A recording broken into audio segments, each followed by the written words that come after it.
Welcome to the madhouse, Batman! I set a trap and you sprang it gloriously! Now let's get this party started. It can't be understated how impactful the Batman Arkham series has been for the gaming industry. As I mentioned in a previous video I did not too long ago about Spider-Man Shattered Dimensions, I mentioned how the quality of superhero games was on a steady decline as they were merely tie-in games to movies released around the same time, or games that simply had no clue what they were trying to be. Now we finally get to talk about the game that revolutionized the superhero genre in great length. In this video, I will be talking about the first entry in the Arkham series, Batman Arkham Asylum. This game set up a very strong foundation for future Batman games to follow, along with many other games that would try, but not quite succeed at following that similar formula. Let's head to the Batcave and take an in-depth analysis on how Arkham Asylum kicked off the Juggernaut franchise as we know it.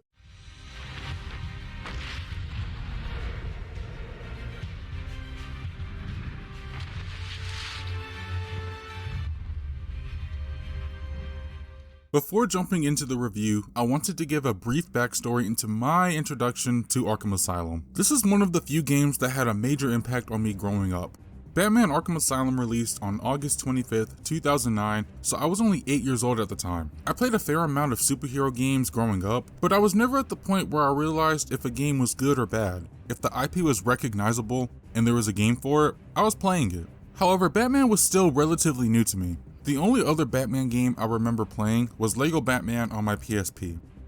One morning I remember just browsing on the PlayStation Store at the demos they had and saw one for Arkham Asylum. I downloaded it, and once I started it up, I was completely immersed in this game. Every morning before school, I would play this demo repeatedly until I eventually got it about a year later. I vividly remember playing this game at least 4 times back to back once I got it.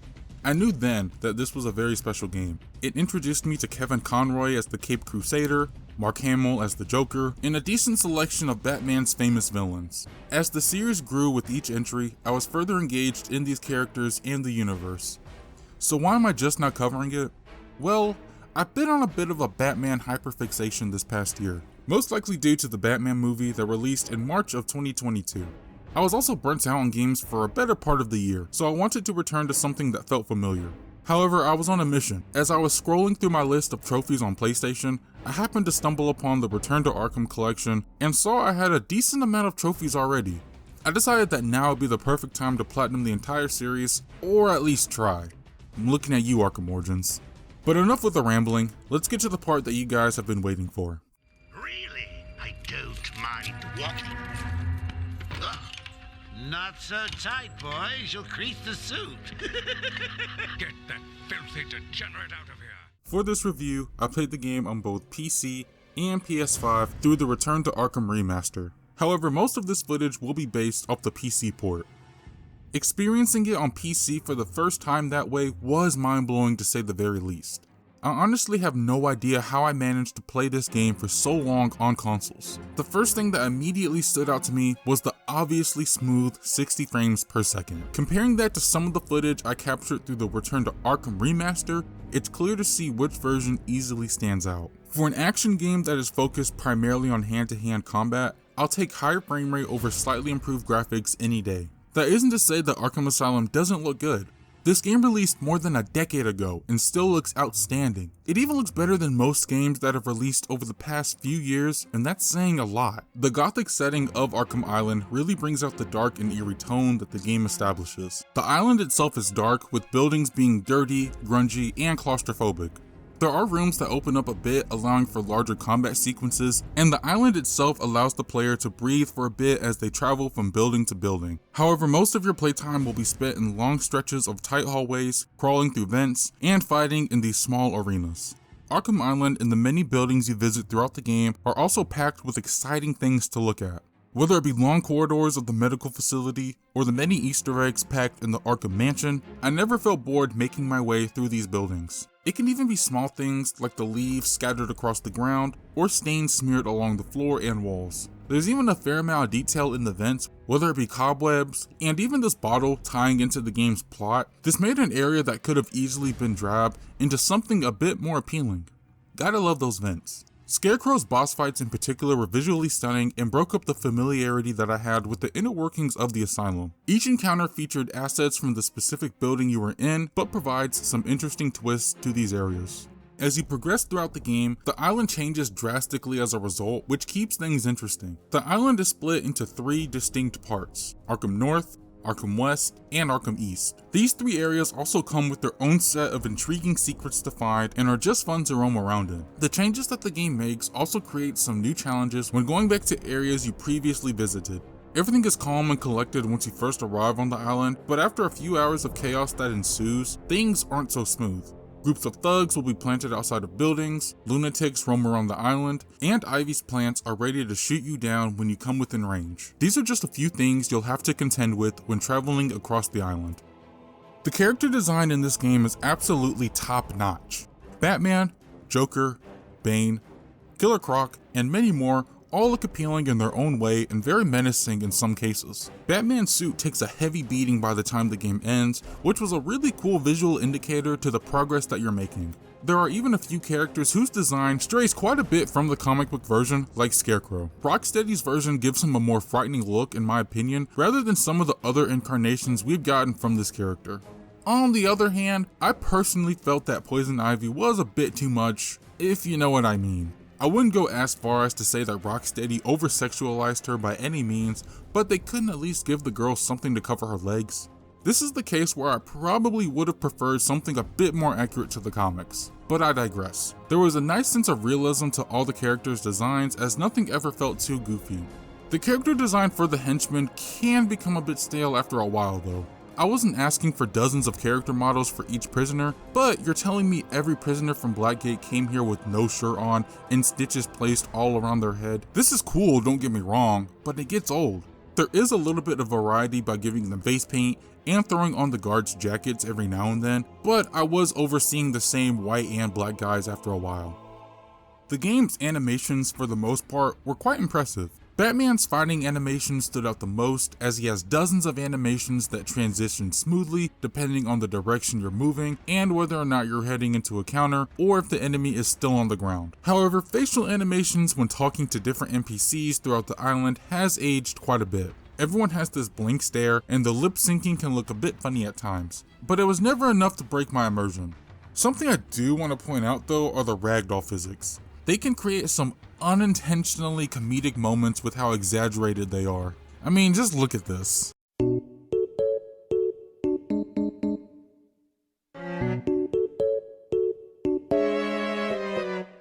Another thing with the physics and animation that I want to point out has to do with Batman's cape. This is something that really could have been a nuisance if handled incorrectly, especially since it's one of the main mechanics in the game. We do have one developer to thank for this, who spent 2 years making the cape look and sound as realistic as possible. You, sir, are a legend. Moving on to the game's sound design, this was an element that stood out to me immediately. Everything from Batman's footsteps, the impact of Batman's punches,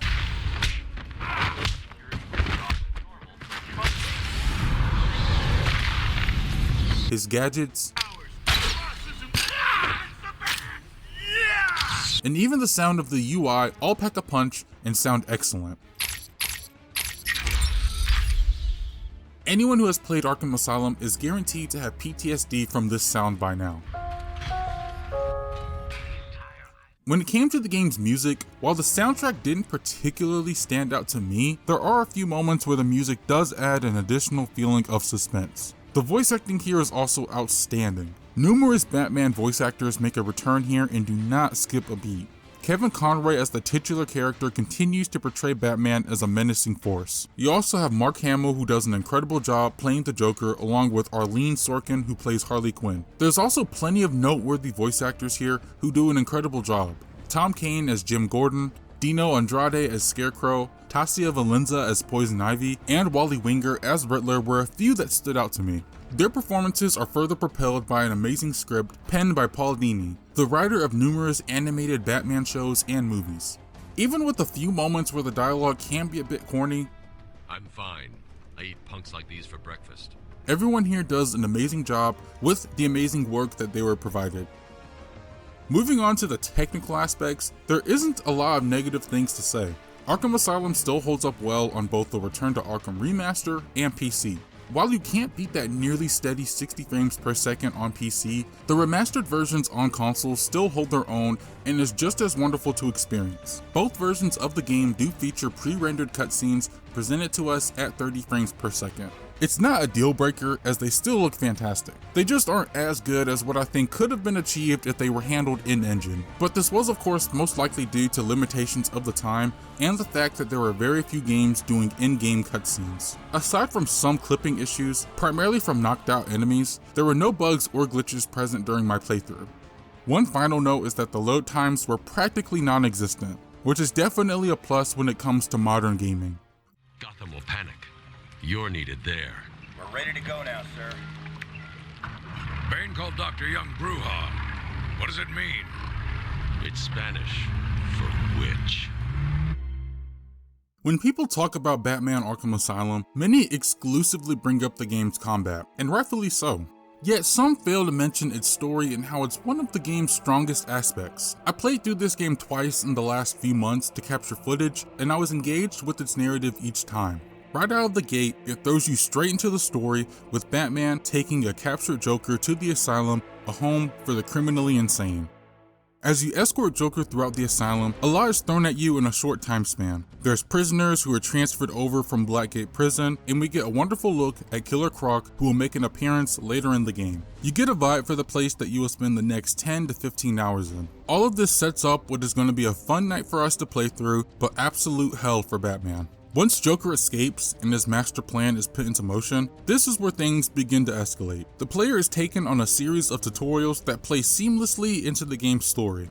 You're thrown straight into a combat sequence where you learn the basics on the game's innovative combat system, how to use Batman's gadgets, as well as detective vision and how the stealth sections play out. You even come across a short mini-boss. A lot is thrown at the player in the first half hour of Arkham Asylum, but it never feels overwhelming, since everything you learn will be put into practice throughout the entire game. Once the tutorial section is concluded and you make your way to the surface of the island, this is where the game begins to open up. If you've played all the Arkham games and come to revisit this one, you'll notice that the island isn't as big as the locations you visit in later installments. This definitely isn't a negative, since there's still a good amount of exploration that you can do on the island. It primarily serves as a gateway to the many buildings you visit where the action ensues and the story develops. The narrative that unfolds is one that feels like it's pulled straight from the pages of Batman's comics, but it's cleverly adapted to the interactive medium that is video games. It may seem straightforward in its opening hours, but as the night goes on, there's always a why circling through Batman and the player's mind. Capturing the Joker was way too easy. There must be some kind of underlying motive to all of this. There are 3 key details given to Batman during the first hour or two. This Titan-infused mini-boss you fight at the very beginning, a doctor that you rescue, and Bane being drained of all the venom that gives him his power. This venom is being used in a formula that turns Joker's henchmen into these Titans. Joker planned this whole escapade at the asylum to get Dr. Young to finish the Titan formula after she previously backed out. Dr. Young was just a simple doctor that I had to rescue early on, and I didn't think she would be super important to the plot, but she soon becomes the driving force for Joker's plan. These revelations come quick and really kept the story interesting. The way the story is rolled out through the first 2 acts was excellent. However, the ending wasn't as great when compared to the rest of the game.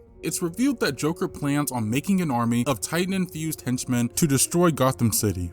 I just felt it was a bit goofy when compared to some of the more serious tones of the game. Aside from that small blemish, the rest of the story is delivered wonderfully, which is all due to the game's pacing. The pacing throughout Arkham Asylum felt perfectly balanced. You're never spending too much time on one objective, as they're always changing. One moment you might be in the middle of trying to track down Commissioner Gordon, when all of a sudden you come across a room full of hostages you need to save. There's always something that takes precedence, which keeps things fresh. It's rare for objectives to repeat themselves, but the one that will pop up a few times is rescue the hostages. It never really felt too tedious, since these encounters were adequately spread out and brought in new challenges along with stimulating maps. As you progress throughout the game, some surprises are thrown in to keep you on your toes. Stealth encounters may require you to not get caught or take down any of Joker's goons, which results in a game over if you do. Another perfect example comes towards the end of the game. You end up visiting the same area where your first stealth encounter was in the beginning of the game. In the hands of other developers, this most likely would have just been a repeated stealth section with nothing new, but Rocksteady was smart here by adding bombs to the gargoyles. This means that if you relied on the inverted takedown move throughout these encounters, you had to rethink your strategy since that's no longer a viable option. Villains are also spread out carefully and smartly throughout the game's narrative. Poison Ivy, Killer Croc, and a few more play a big role in the game's story. Scarecrow in particular was a highlight. His sections are placed at perfect moments, completely catching the player off guard every single time. From a story standpoint, they play into Batman's biggest fear, which is the death of his parents, the event that practically birthed Batman. They become even more wacky as the night progresses, with the final one including a clever fourth wall break that anyone who has played this game will know exactly what I'm talking about.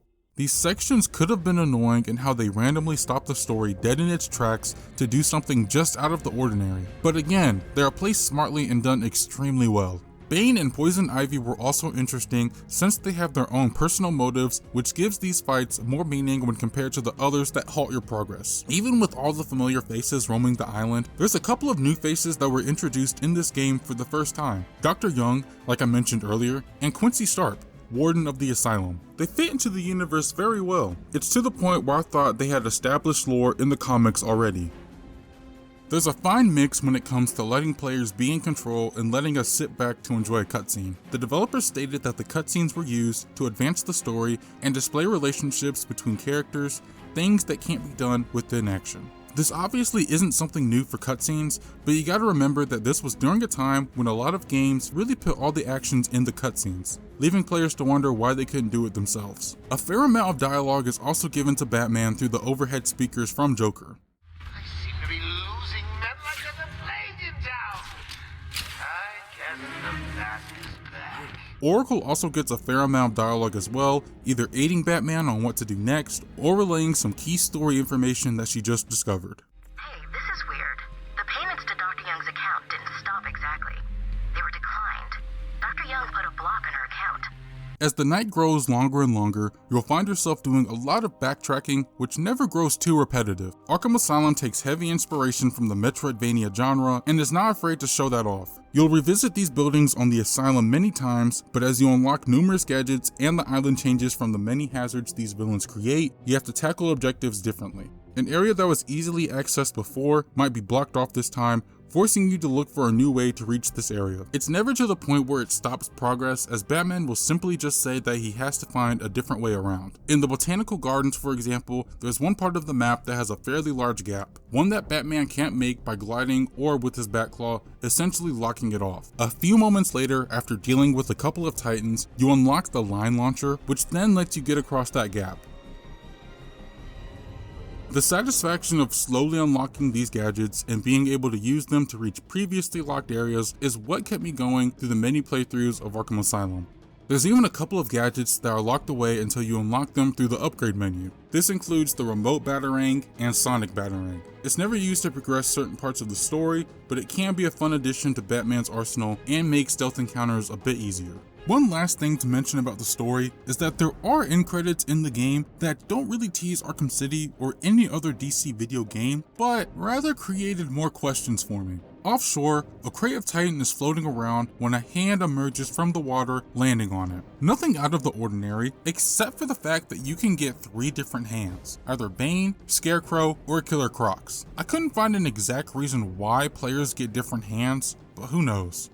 Once you've saved Arkham Asylum from the Joker, there's a ton to keep you busy. To start, there's a staggering 240 Riddler challenges spread throughout the entire island. There's riddles that serve as the game's Easter eggs. These riddles are based off items that are recognizable to characters associated within the DC universe. This could range from Catwoman's goggles, political posters for Harvey Dent, and even Ra's al Ghul's toes. There's also references to characters that I would consider obscure, like the Great White Shark or Maxi Zeus. The riddles were a fun and interesting way to further expand the universe besides the island. Aside from being nice nods to other characters, they unlock character bios and give a bit more knowledge on these characters that some may not know too much about. As a side note, they are organized very well. They're split up by general character facts, attributes, backstory, and for some, interview tapes providing a bit more on how they are doing in the asylum. My name is Dr. Gretchen Visler. Do you understand me? Yeah, I hear you, bitch. So when's dinner? I'm getting hungry. There's also the well-known Riddler trophies spread carefully throughout the map. Some are easily found as you play through the story, but majority are going to require you to revisit areas with the right gadgets. There's also Joker Teeth, Chronicles of Arkham, and patient tapes to hunt down. These weren't too bad to find since you can also get a map showing you where the secrets are, but I did rely on a guide to find most of them. Shout out to Batman Arkham videos for the incredible guides. All of these challenges were a nice way to come back and explore different areas of the map that I hadn't seen before in previous playthroughs.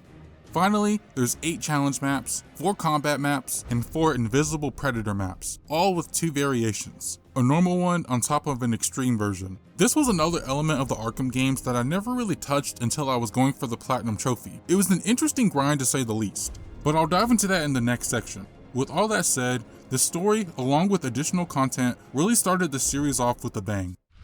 In you come, boys. I've softened them up for you.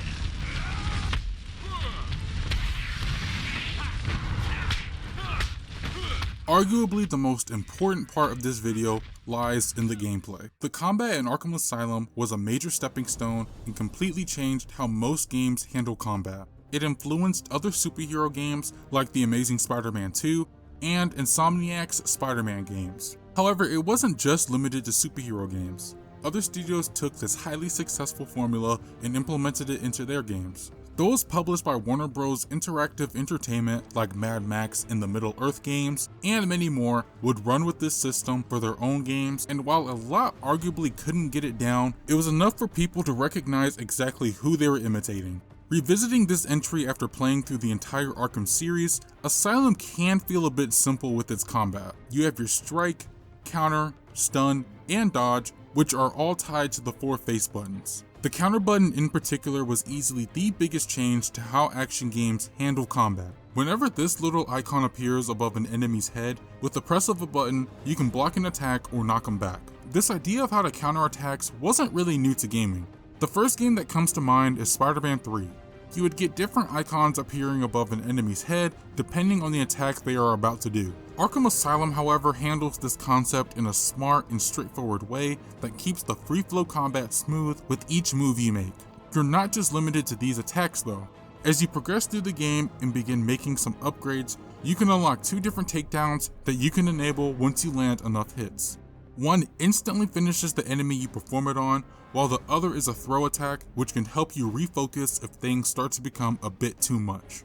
Gadgets can also be thrown in the mix. The triple batarang or ultra bat claw can become a real lifesaver when facing a room full of enemies. As you perform more moves during a combat encounter, this energy consistently continues to build up, which is reflected in this combo meter. After landing 3 hits in rapid succession, you can begin knocking dudes out left and right. What's nice here is that no matter how far someone is, majority of the time your hits will land as long as you're facing that enemy. As your combo meter gets higher and higher, the combat continues to get faster. It really is all about rhythm. Once you begin to find that groove, you can become absolutely unstoppable as long as you pay attention to your surroundings, as one mistimed move will result in this momentum coming to a grinding halt. This all comes together to create a really fun combat system that rewards timing and variation. The number of enemies you take on in a fight is never too overwhelming. I believe the max that you might take on during the story is around 10 or so. It's during these moments where the game really tests your timing and rhythm. This ebb and flow keeps those encounters, even the small ones, very interesting, and when you keep a high enough combo without taking a single hit, the reward can be satisfying. What really seals the deal is when defeating the last enemy, this slow motion effect will occur, indicating that you have yet again prevailed through another fight. There's also a decent variety with the enemies you fight. Your typical Joker goons are who you'll be contending with for almost the entire duration of the game. They can change up the dynamic of a fight at times by picking up objects around the arena such as pipes or even rifles. Others require a bit of a different approach. Some come equipped with knives and electro staffs, preventing you from attacking them head on. The ones with knives require you to stun them first, while you have to dodge over the ones with electro staffs before you can attack them. Fights with these enemies can take place on some unique arenas. There are those that even come with exciting hazards. An area that comes to mind is this one when you're chasing after Harley Quinn. There are different floors that can become electric after a few seconds. The enemies as well as Batman have to make their way to different platforms to prevent themselves from getting electrocuted. You can even knock enemies out of the arena in hilarious fashion.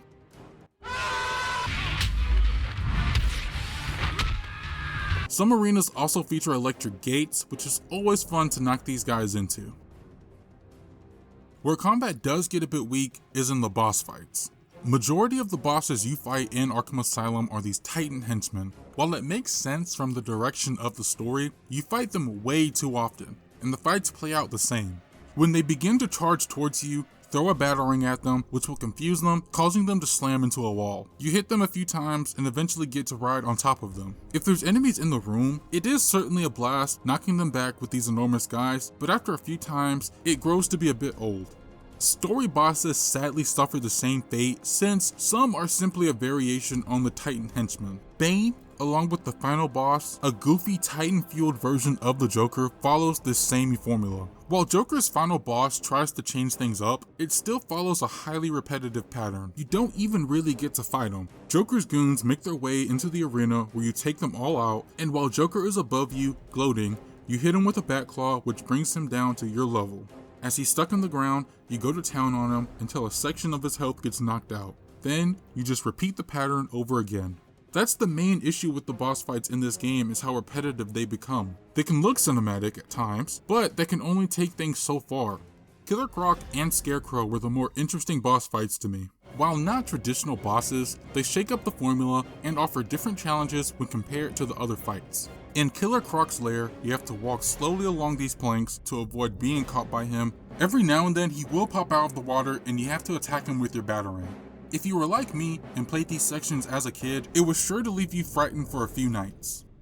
Scarecrow's sections were easily the highlight for me, since they utilize stealth with light puzzle solving to get through these sections, all while avoiding Scarecrow's gaze, which, if caught, results in yet another immediate game over. The game over screens are something I want to highlight really quick, as they were a really nice touch on building intimidation towards the game's villains as they flex on how they bested you. You know how in some games when the enemies defeat you, they like to leave some kind of smart-ass remark making you want to hurl the controller at your TV? These were never like that, even during sections where I got a bit heated. Even though most of the boss fights can follow a repetitive pattern, something I enjoyed about them is that the game doesn't tell you how to defeat these bosses until you die. You have to figure out how to subdue Killer Croc or defeat Poison Ivy on your own. The only villain where you're told exactly how to defeat him is with Zsasz, who cannot catch a break. He's defeated twice very easily. You gotta feel bad for the guy. Oh, who am I kidding? Again, like I mentioned not too long ago, there isn't too much to worry about with combat when compared to later entries, which isn't a bad thing in my opinion. I can see why many people who play this game today could criticize the combat for being too simplistic, which is understandable. There were times playing this now where the game didn't feel like too much of a challenge. Sure, it was frustrating when I got hit in the middle of a really good combo, or I wasn't as focused as I could be during a certain encounter, but I could easily build that momentum back up and get ready for the next fight. There never was a time when I really worried about my health dropping below a certain point, aside from a couple of boss encounters. That doesn't mean that the game should have been too difficult either. If enemies were complete sponges, soaking up every hit they took, then the game wouldn't really be that much fun. While the footage you're seeing now is on normal difficulty, I did play the game on hard to get the platinum trophy. Playing the game on this difficulty does remove the counter icon, so you have to watch the room and pay really close attention to the enemy's body movements to counter at the right time. Even though much of the focus was set on the hand-to-hand combat, let's not forget about the other half of Arkham Asylum's gameplay systems, which is the stealth. At certain points throughout the game, you are trapped in a room with henchmen, all equipped with guns. You have total freedom as to how you wish to dispatch your enemies. You can take out a decent number of them using the inverted takedown move, but some may not follow a certain pattern for you to reach them with this move. A fun fact about the inverted takedown is that this is one of the early upgrades that you can unlock, which I did not remember this game doing. I always thought this was a move given to you from the very start of the game. However, if you don't buy this move early on, there's still quite a bit you can do. The old reliable is sneaking up behind an enemy and performing a stealth takedown. One of the best things I could ever do though was pull enemies off a walkway with the bat claw. But what does happen if you get caught? Unlike most games that result in an immediate game over, or prevent you from attacking enemies until everything cools down, you just have to hide for a few seconds until everyone goes back to their normal routes. If you're feeling bold, you can take these guys head on, but you may not last very long. Detective vision plays a big role during these encounters. While its purpose in the story primarily serves as a way to track down your next objective or solving riddles, it's put to full effect here. Seeing exactly where your enemies are and how many are left really helps to plan out your next attack.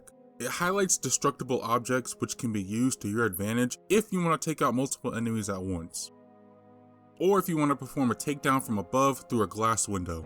It also highlights grates and gargoyles, so if things don't go as planned, you know where you can hide. Things can also happen dynamically with these henchmen. As you take out more and more, their heart rate increases and they become more on edge. You can see this as they begin to shake a lot and become twitchy as they walk around, shooting anything that makes a random noise. Some will even team up, covering each other's backs, Hold up, I'm coming with you. or leave the rest of them to fend for themselves.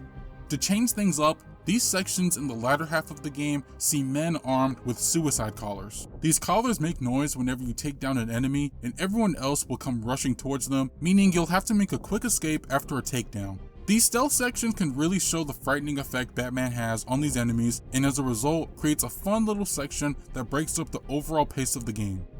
If you want to further flex your combat and stealth skills as Batman, you can do this in the challenge maps, which I mentioned before. Let's start with the combat challenges. For those who may not have played this mode, you're essentially fighting 4 waves of increasingly tough enemies. Your combo meter serves as a multiplier, so the higher your combo, the higher your score can be by the end of the round. Each attack Batman does has a different amount of points that you can earn, so while his regular strike nets you 20 points, a ground pound will get you 100, which adds up fairly quickly if you time your attack correctly and can keep your combo high enough. You also earn bonus points for doing certain things like adding variety to your attacks, or going the whole round without breaking your combo or getting hit. There are 4 different maps with 2 different variations, your normal maps and then your extreme maps. The normal ones were never too much trouble. After a couple of rounds, you would start dealing with tougher enemies and had to stay alert to make sure you were keeping up a high combo. The extreme maps soon became a pain as you had to deal with tougher enemies as early as round 1. One of these maps, Shock and Awe, even sees you having to defeat all the enemies within a certain time limit. If you fail, that's an instant end to your run, which did see some rage and almost a broken controller. Since I was going for the platinum, these challenges were a bit of a grind, but most importantly, they exposed some of the earlier issues that came with Arkham Asylum's combat. There were a handful of times where I had to restart a good run because Batman would go in for a ground pound only to miss the dude by a few inches, or the guy was getting back up. Some were definitely my fault because I would randomly hit the air or register a counterattack late, but the thing is, you never really know the extent of Batman's attack. Sometimes you can attack an enemy who's halfway across the room, while other times it would just result in you punching the air, which became increasingly annoying. On the bright side, you're able to use the Predator suit to add a new look to Batman. The Invisible Predator challenges weren't as bad, but come with their own set of difficulties. These work by clearing out a room of armed thugs quietly and as fast as you can. This time you're earning medals by achieving certain objectives on the map. Luckily, doing it within a certain time limit is not one of them. The objectives for the normal maps can be simple things like performing a ledge takedown or taking an enemy out from the grates. The extreme versions of these maps increase the difficulty by making every gargoyle in the room rigged with bombs, so you're now forced to get around the map in a different way. These objectives also become very specific, like using the line launcher to attack a henchman through a window, or appear out of nowhere to surprise a terrified henchman. That last one specifically is harder than you think. Overall though, I actually found these maps more fun than the combat ones, since they showed me different ways of taking out henchmen I wouldn't have thought of doing before.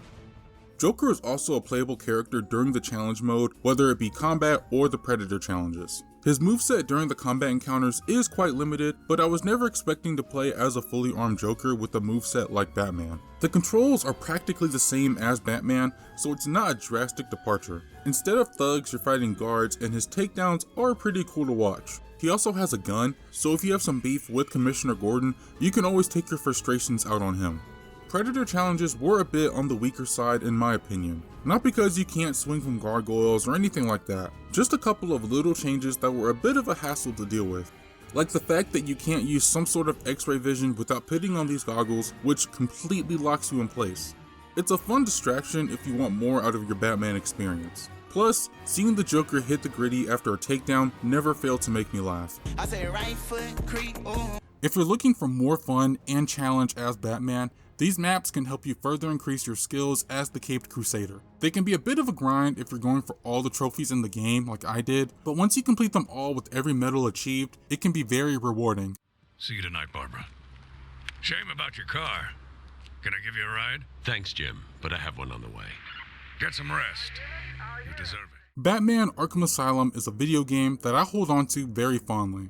I played a ton of superhero games as a kid, but Arkham Asylum was one of the games that stood out to me from such a young age. Looking back on it, this game was and still is the definition of a game that defied people's expectations. Arkham Asylum birthed a series that would become one of gaming's best, and I'm glad Rocksteady, a little known studio at the time, was able to pull off what seemed like an impossible task. To end the video, I want to address one final thing. As I was playing this game and writing the review back in November, the world was hit with some tragic news about the passing of Kevin Conroy. His work as Batman ran all the way back as the early 90s, and while I never watched the animated series at the time, the Arkham games is where I was exposed to Kevin Conroy and his brilliant interpretation as Batman. This was extremely devastating news since his version of Batman has been with me since I was a kid. If it wasn't for this version of Batman, I most likely wouldn't have cared as much for this hero as I do now. Thank you, Kevin Conroy, for delivering such a well-crafted interpretation of Batman, not only in the Arkham games, but in every other medium that you have touched. You have made this character special to me and millions of people around the world.